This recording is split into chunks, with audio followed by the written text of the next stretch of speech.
Силкенүүсү жогору болгон жер титирөөдөн жабыркаганды куткаруу үчүн атайын куткаруучу топ жерине жетип келди. Ыкчам ылдамдыкта барган куткаруучулар атайын шаймандар менен урап калуу коркунучунда турган имараттан жабыркаган жаранды сактап калуу үчүн аракетти баштады.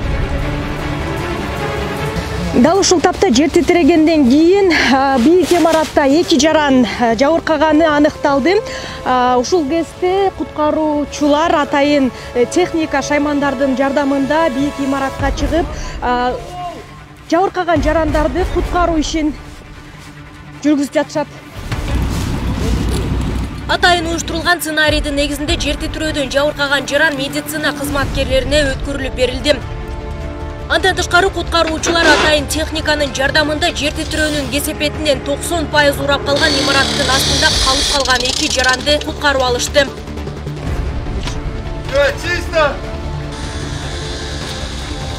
Болжол менен 7-8 метр бийик имараттан дал ушул жерде абадан куткаруучу машыгуу десант өтөт. Бул жерде атайын куткаруучулар парашюттан туура секирүүнү үйрөнүшөт. Бул келечекте куткаруучулардын универсалдуулугуна көмөк көрсөтөт.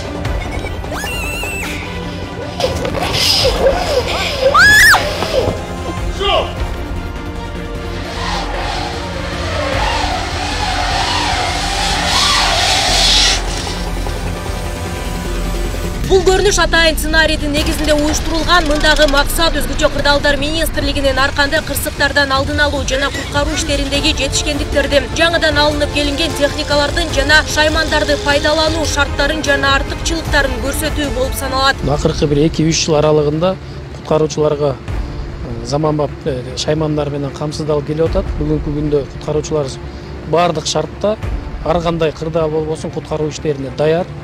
Буга чейин биз мурун өзүңөр билесиңер, мындай Союздан деп айтсак болот, же болбосо бир Россиянын техникаларын колдонуп келгенбиз. Буга чейин КамАЗ болсо, азыр Хова үлгүсүндөгү ошондой эле Nissan, JAC деген биздин жакшы техникалар менен камсыздалган.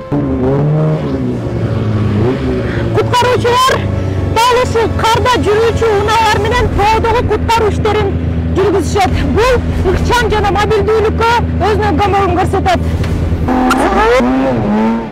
Белгилүү болгондой, өзгөчө кырдаалдар министрлиги соңку 3 жылда дээрлик 90% жаңы керектелүүчү заманбап техникалар менен камсыз болгон. Жалпылап айтканда 700дөн ашуун ар түрдүү инженердик техникалар менен база толукталган. Бүгүнкү күндө биз Инсарак эл аралык уюмунун тобуна кирүү боюнча ишти алып барып келе жатканбыз.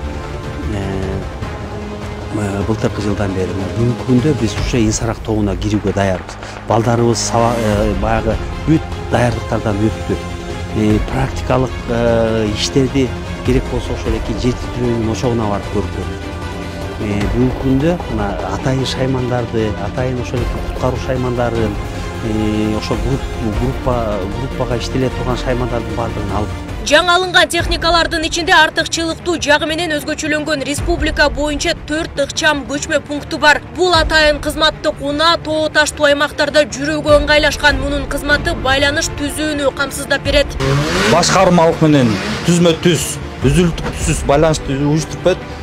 Ага бул Тамбер, видео байка системасы жана буга интернет кошулуп экранга чыгарып берет. Эл аралык деңгээлдеги талаптарды кынтыксыз аткарып, тоолуу аймактарда куткаруу ишин алып барган эфрейтор Азамат Арстанбеков Эдельвейс тоонун куткаруучусу. Бул топ жаңыдан түзүлүп, алар бийик кыркалуу тоолордо куткаруу иштерин алып барышат. Буга чейин адистер 3000 метр бийиктикте гана ишмердүүлүк жүргүзүшсө, эми 5000 метрге чейин тоолорго чыгабыз дейт. Ар кандай маршруттар болот, кыйындар болот, жеңилдери болот.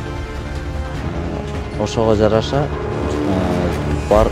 жетиштин да убактысы болот да. Мисалы үчүн 4000 метрден 5000 метрге чейин, 2000 метрден 5000 метрге чейин чыгабыз. Өзгөчө кырдаалдар жүз бергенде фельдшерлердин да кызматы маанилүү. Алардын бири Зейнеп Асымбаева өткөн жылы Туркияда катталган зилзаладан кийинки куткаруу тазалоо иштерине активдүү катышкан. Ал эл аралык деңгээлдеги куткаруу иши адистер үчүн чоң тажрыйба болгонун айтып, андагы жарандардын эмоционалдык абалы оор болгонун эскерүүдө. Биздин мемлекетте 2 жандуу адам табылган жерге биз катышып калдык. Ошол боюнда бар аял чыгып калды. Ошону чыгарыш куткаруучуларга өтө кыйынга турду. Bir 4-5 saatta баягы bir зал кышталып калган эменин астынан алып чыкканга куткаруучулар ошол жерде бир эле жерде bir 4-5 saat иштешти да.